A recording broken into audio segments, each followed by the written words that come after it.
Allez, cours. Allez, Le sang. Vas-y, la main là. Il y a 1000 fois penalty. Mais non, regarde, ça m'a collé au corps. Arrête, tu es en train de dire complot.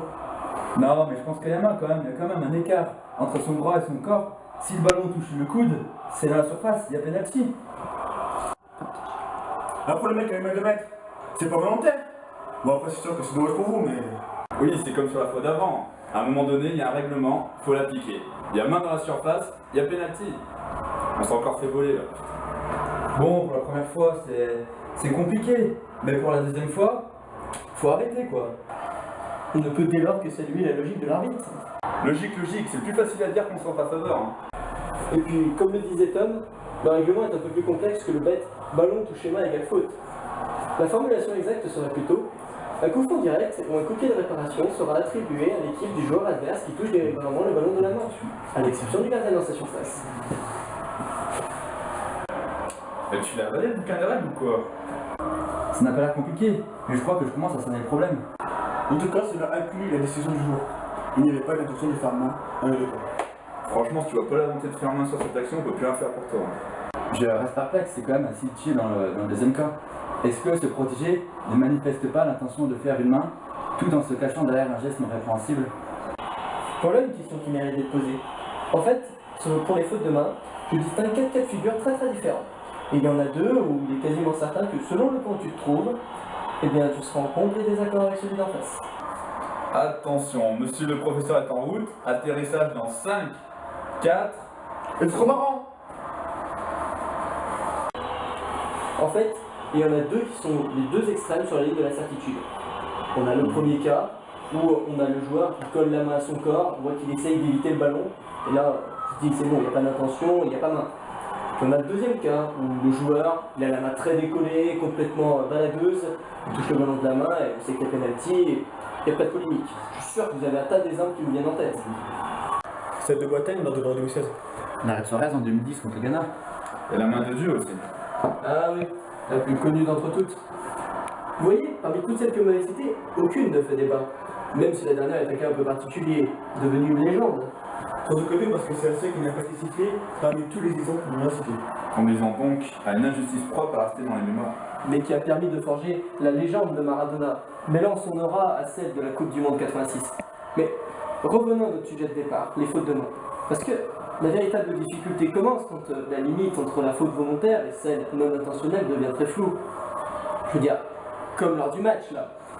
C'est au moment où le défenseur reçoit le ballon dans le bras, lors d'un tir ou d'un centre. Il est très difficile de savoir si c'était intentionnel ou non. Et puis il existe aussi le cas où le joueur a un léger réflexe qui lui fait toucher le ballon de la main. Attends. Ok, dans ton premier cas de figure, c'est délicat. Mais dans le second, il y a clairement main. C'est la main qui va vers le ballon, c'est intentionnel. Je suis d'accord. Mais je considère qu'il n'y a pas main lorsqu'il s'agit d'une histoire de protection. Et là, il n'y a pas de problème. Même s'il ne s'agit que d'un mouvement infime. Vous vous souvenez de l'histoire d'Abel Travière, lors de France-Portugal en 2000? Oui, il avait clairement main. Tous les ralentis le prouvent. Mais lui, il continue de nier d'avoir commis une faute intentionnelle. Et on peut voir que le mouvement de sa main est vraiment très léger, juste suffisant pour empêcher le but. C'est d'ailleurs assez fou que l'arbitre ait réussi à le voir à l'époque. La question à se poser serait de savoir si un réflexe qu'on ne contrôle pas forcément est un geste volontaire ou bien involontaire. J'aurais tendance à dire que c'était volontaire. Ça reste un mouvement voulu par notre corps. Je suis assez d'accord avec cette idée. Même si j'avoue que ce problème de volonté de l'esprit me trouble désormais. Au final, c'est vraiment tout fou. Il n'y a rien de clair dans cette règle.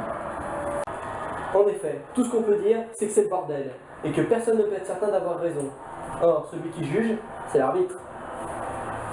Donc tu veux achever de nous démontrer que c'est lui qui détient la vérité au moment d'action, c'est ça?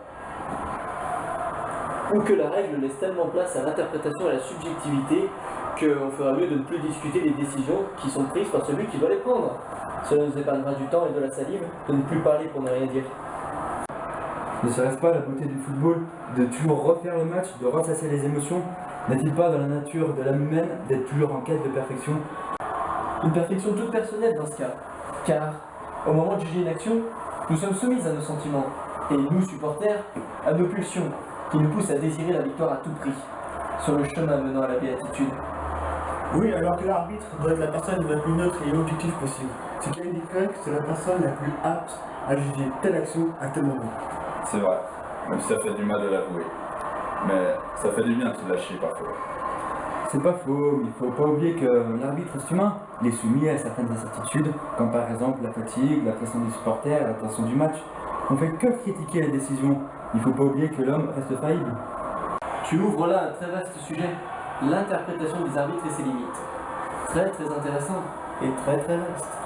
Très vaste et très intéressant. Mais le plus important à retenir, c'est qu'il y avait main. Mauvaise foi, Cynthia. Ça va, je plaisantais. Non mais les gars, on rentre dans le money time. Maintenant on va clore le débat et on va regarder notre victoire à venir. Vous pleurez quand on marquera la dernière minute. Vous nous faites le coup tous les ans. Et puis, vous n'avez pas venu. Bonne nouvelle pour nous.